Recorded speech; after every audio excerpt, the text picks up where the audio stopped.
हर साल की तरह इस साल भी हम निकल पड़े हैं अपने सफर पे दोस्तों के साथ। दोस्तों, आप भी वक्त निकाल के दोस्तों के साथ घूमने जाया करो। दोस्तों के साथ घूमने का मजा ही कुछ और होता है। तो रात को हम निकल पड़े हैं हनुमंतिया टापू की ओर।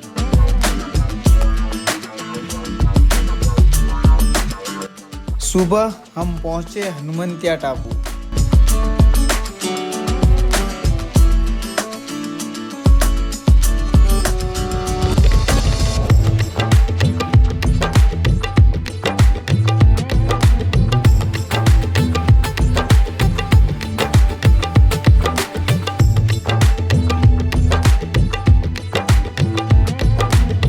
हनुमंतिया टापू, इस बीच का शांत वातावरण आपको जलाशय की लहरों, शानदार आवाज और बोटिंग के माध्यम से आपको भावपूर्ण यात्रा पर ले जाता है।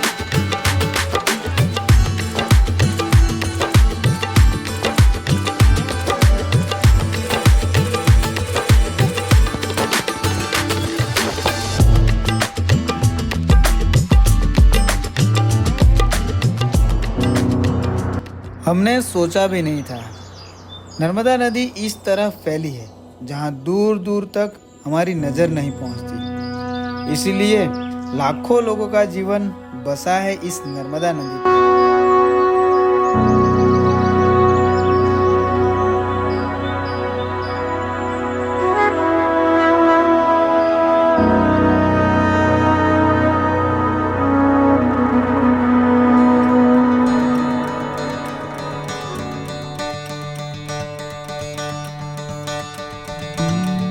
यहाँ आके हमने खुद खाना बनाया। वैसे हम होटल पर भी खाना खा सकते थे, लेकिन दोस्तों के साथ मिलकर खाना बनाना और मिलकर खाना खाना वो बात ही कुछ और है।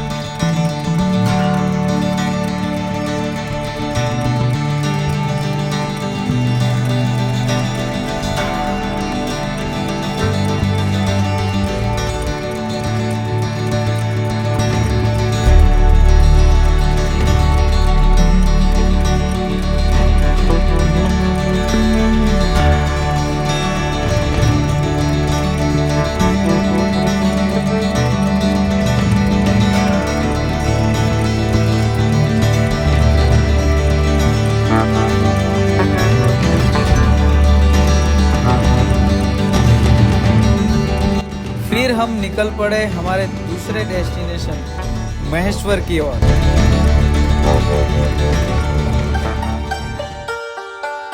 रात को हम पहुंचे देवी अहिल्या की नगरी महेश्वर में।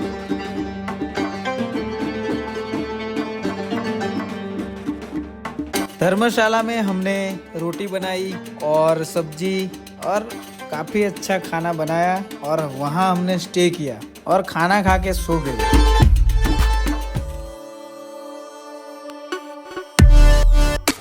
सुबह हमने सूरज देवता को प्रणाम किया और डुबकी लगाई और नाश्ता किया। फिर हम निकल पड़े महेश्वर को एक्सप्लोर करने। महेश्वर भारत के मध्य प्रदेश राज्य के खरगोन जिले में स्थित एक नगर है।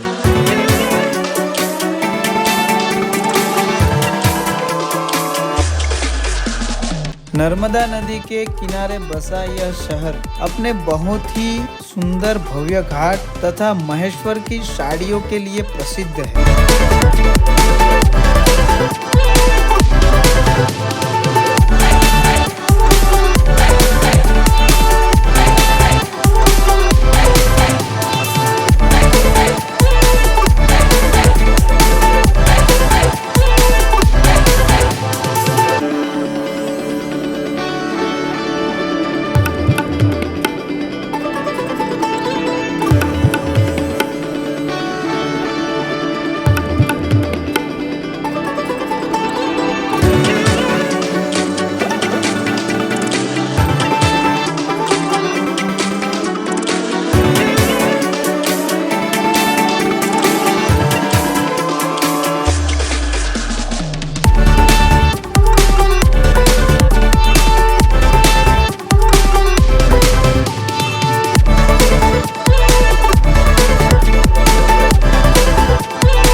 देवी अहिल्याबाई होलकर के कालखंड में बनाए गए यहाँ के घाट बहुत ही सुंदर है और इनका प्रतिबिंब नदी में और खूबसूरत दिखाई देता है।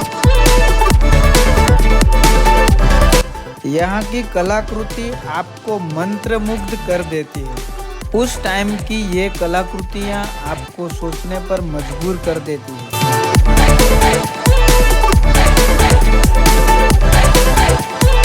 भैया की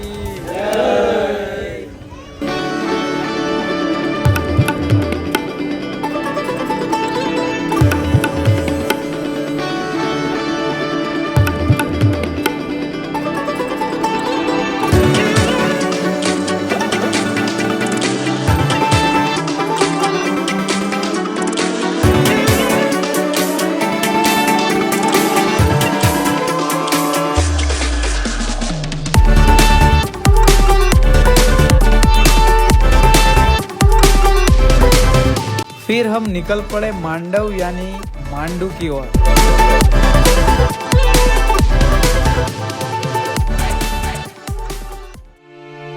घना जंगल, शुद्ध हवा,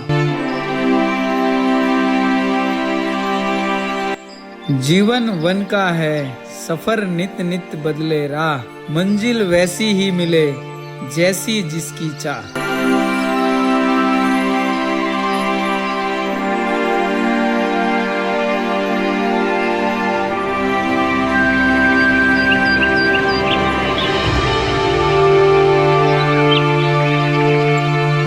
मांडव मध्य प्रदेश के धार जिले में स्थित एक नगर जिन्हें मुगलों ने खुशी का शहर कहा है।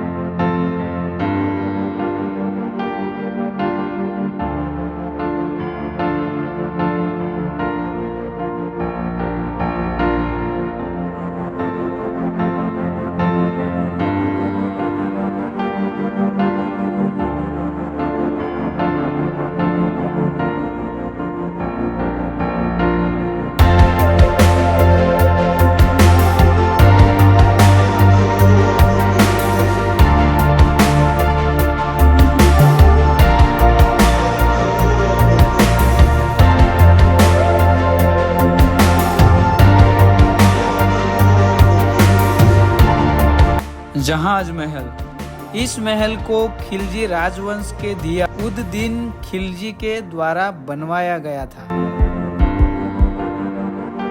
यहाँ देखा जा सकता है कि राजा अपनी सारी पत्नियों के साथ कितनी मजे से समय बिताते होंगे।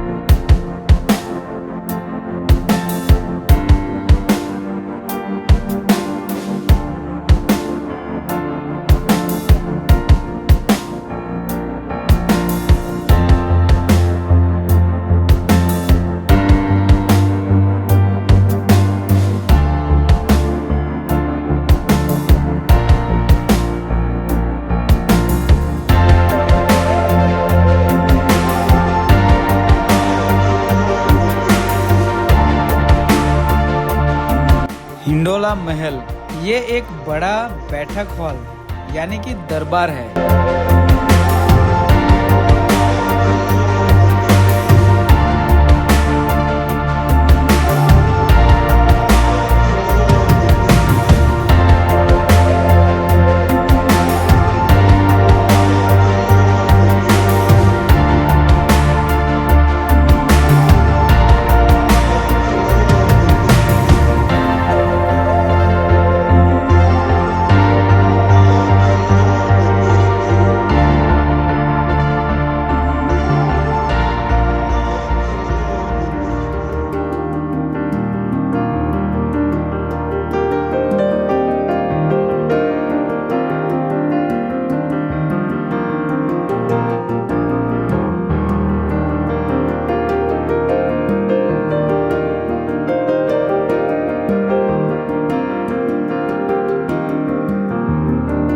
जल महल शानदार वास्तुकला का एक और एग्जाम्पल है।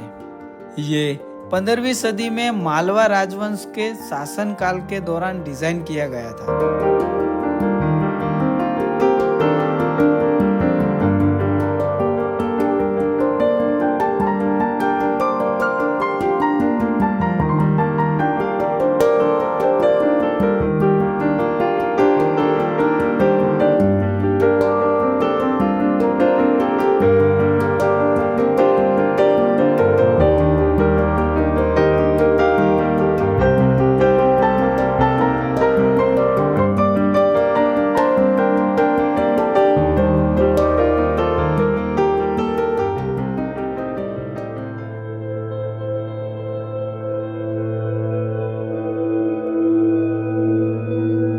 जामी मस्जिद।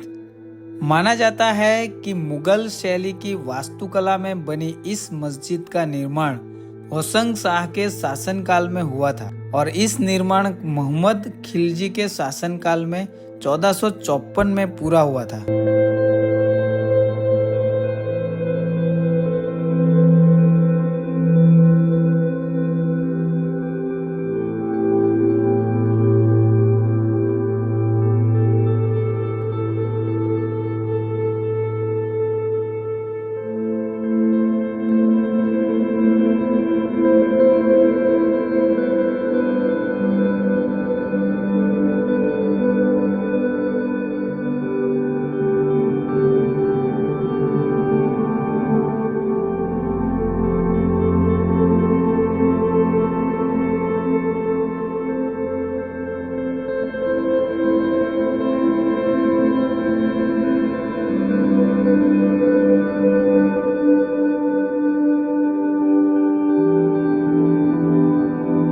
अशरफी महल।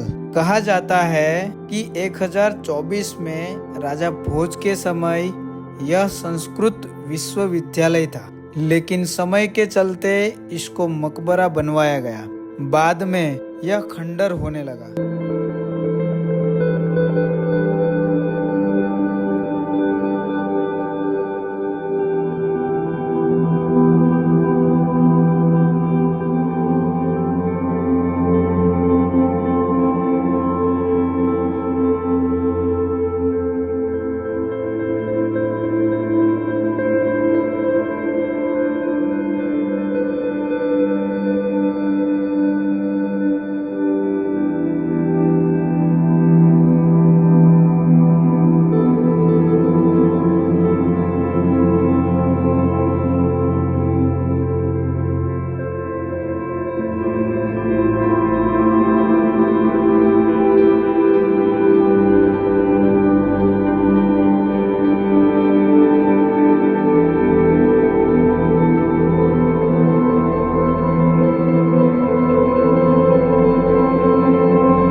कहा जाता है कि रानी रूपमती पवित्र नर्मदा नदी का दर्शन करने के लिए इस पेवेलियन का उपयोग करती थी। तो दोस्तों, आपको यह सफर कैसा लगा कमेंट में जरूर बताएं।